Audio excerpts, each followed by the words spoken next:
সংসার ভাঙছে গায়িকা মোনালি ঠাকুরের।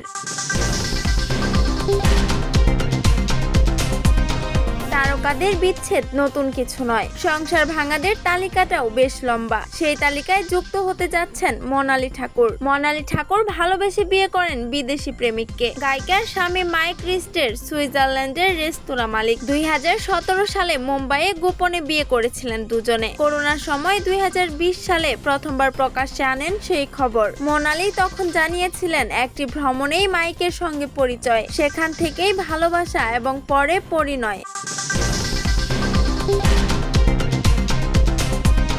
তবে সুখের সেই পথ দীর্ঘ হলো না। সাম্প্রতিক সময়ে গায়িকা ইনস্টাগ্রামে স্বামীকে আনফলো করেছেন, সরিয়ে দিয়েছেন দুজনের একসঙ্গে থাকা ছবিগুলোও। মাইকও একইভাবে তাকে আনফলো করে নিজের অ্যাকাউন্ট প্রাইভেট করেছেন। ফলে তাদের সম্পর্কে ফাটলের জল্পনা আরো জোরালো হয়েছে। এক ঘনিষ্ঠ সূত্র সংবাদ মাধ্যমকে জানিয়েছে, লং ডিস্টেন্স বিয়ের কারণে সম্পর্কের ভেতরে আস্তে আস্তে দূরত্ব তৈরি হয়েছে। গত বছর মোনালির মায়ের মৃত্যুর আগে স্পষ্ট হয়ে গিয়েছিল সবকিছু। সেই সময়ই তিনি তার স্বামীর সঙ্গে সব ছবি মুছে দিয়েছিলেন। মোনালি ও মাইকের দাম্পত্যে ফাটল যে ধরেছে তা একেবারে স্পষ্ট ছিল। এবার আসতে চলেছে আনুষ্ঠানিক সিদ্ধান্ত।